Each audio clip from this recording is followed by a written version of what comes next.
G'day guys, how you doing? And today we're going to have a quick look at the Celestron dew heater ring 8" for your Schmidt-Cassegrain or your Celestron Reassembly telescope. So let's open up the box and have a look, see what we get inside. Now, first thing we can look at here and see is our little cable holder which sits on the front of your telescope. Your dew heater ring setup guide. I wonder how many of you guys are just going to throw this out and not look at it, but I do suggest you do look at it. We got our cabling here for the dew heater side of things, and then most importantly we have the dew heater ring itself. Alright, so let's have a look at the dew heater ring in a little bit more detail. We'll just get rid of this box. We'll open up. Now some of you may be wondering what this piece of paper here is for. Well, it's not adhesive, so don't worry. Basically what you do is you just set this up on top of your telescope to try and protect some of the optics on your scope itself when you install the ring. But we'll look at this when we get installing. So let's have a look at the actual dew heater ring itself. And let me tell you, it's really nice, nice quality metal. As we can see down here, we've got the two cables that run into the dew heater ring itself.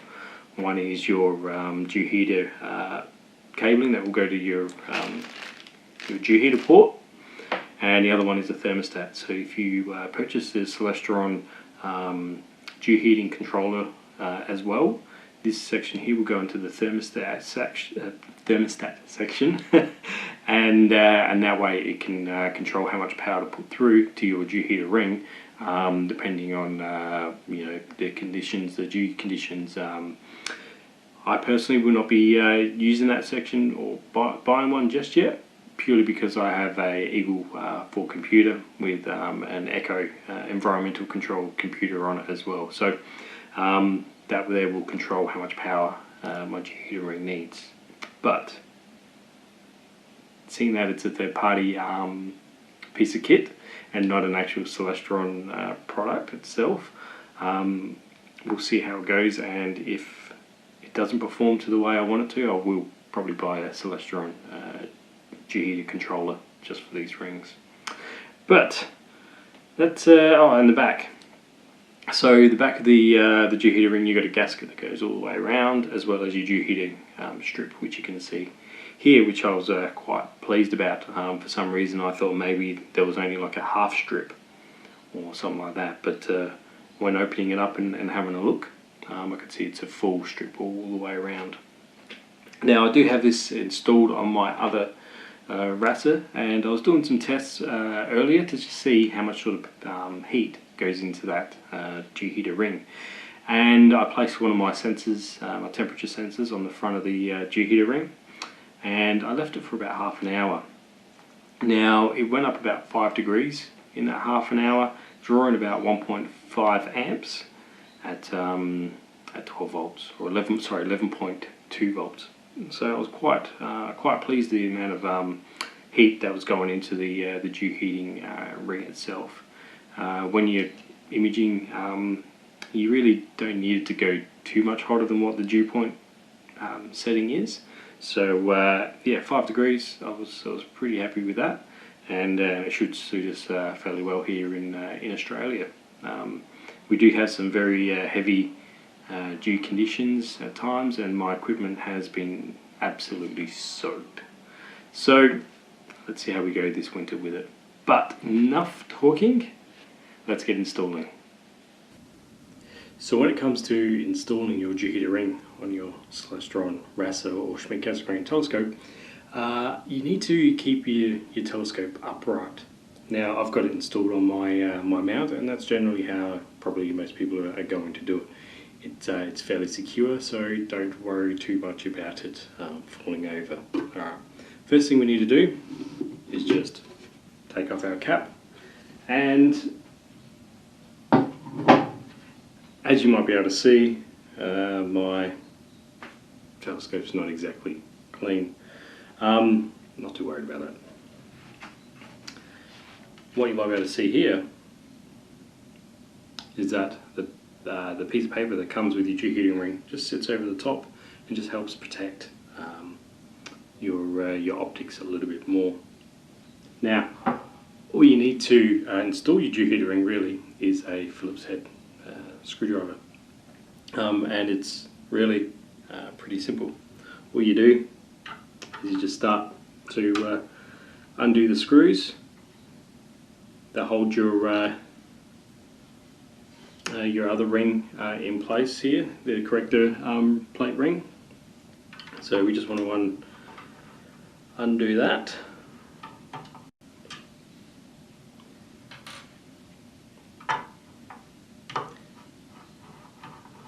Now the thing with the dew heater ring is that it doesn't actually tell you the focal length of your scope or your RASA, if you're installing it on a RASA, of course, because on this ring here it says focal length of 400, f2, Schmidt Cassegrain, Astro, you know, all the cool little bits and pieces that you don't see anyway when you're imaging. But yeah, you might want to just remember exactly what focal length your RASA is, just in case.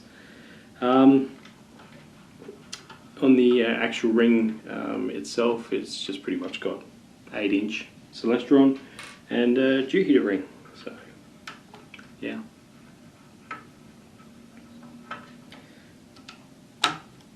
Now, as you can see, it didn't take too long to undo the six screws holding the ring into place. So what we're going to do is just take off our ring. Now this part here is a little bit of a worry. There we go. You want to be a little bit forceful but careful. It's a good reason why we have this bit of paper over the top of our optics there, because of your two little lock-in pins for your cap. They are in the way of taking this off, so it can be a little bit yeah, a little bit difficult. So just be careful with that. The other thing we need to take off are the gaskets. Okay, so these gaskets need to also come off. Again, being careful, but there they are. Off they come, and so you can put them away for a rainy day. Now,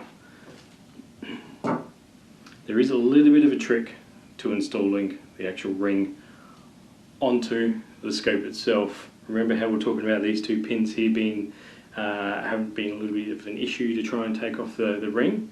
Well, you see in here we have this notch right here. Okay, so what you got to do is you got to put it in one end, all right, and then turn it all the way around. Again, being careful of your optics. Okay, then start to lift it up, and then put it down in the other end. All right, so that way it sits nice and tight and down nice and flush onto your scope. Now, this is the part you got to work out where you want these dew heater cables to go. Okay, so if you let's place them down the bottom here.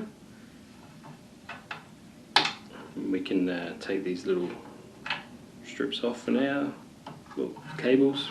Okay, so if you want them like so,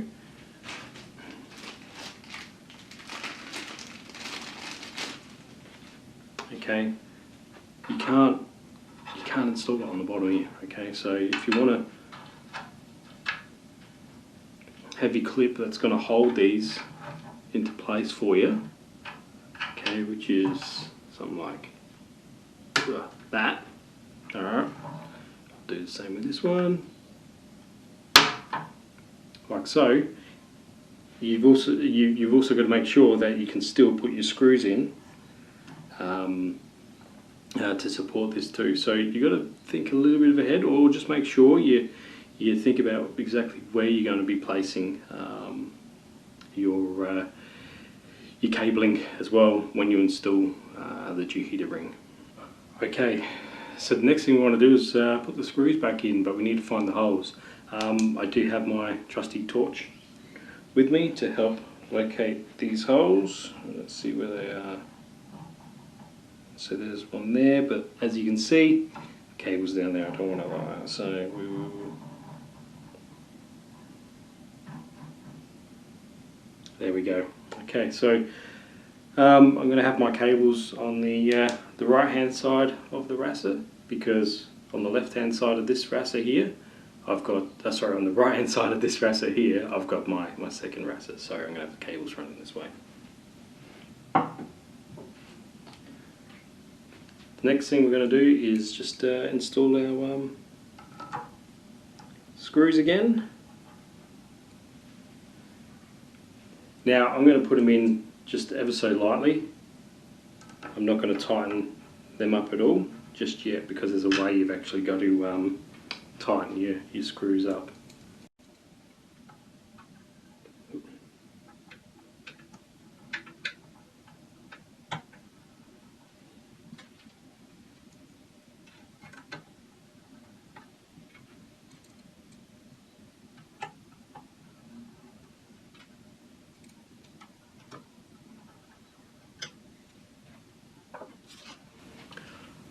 Okay, so now that I've put my screws in and they're only lightly threaded in, I haven't tightened them up or anything like that. This is where you might want to look at your G-heater ring setup guide, because in here,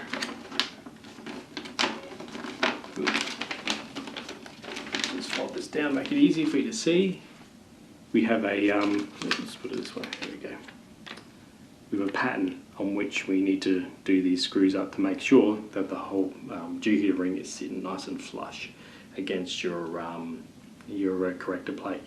Now, if you've ever had a 5-studded car, and when you do up the wheel nuts on your 5-studded car, you got to go skip a stud and go around and tighten them all up, so that way the whole rim sits flush against your hub. Well, this is essentially the same sort of thing. So I'm going to start over here, move across to here, up here, and down here, and then so on. Alright. But when I do it up, I'm going to do it up firmly but not tightly. And I'm just going to, so there's one, come across to here, 2,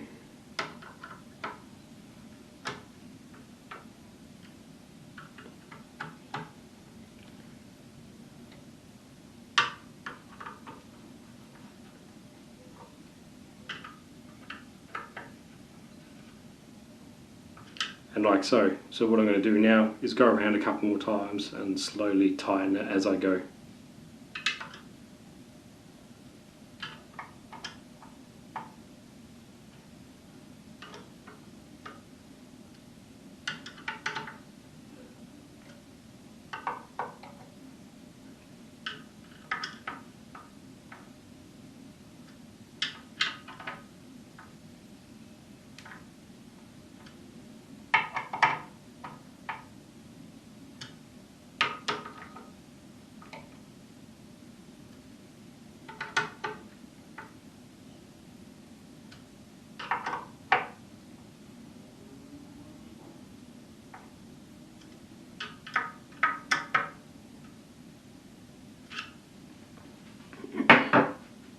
Okay, so we are done. I don't like doing this part.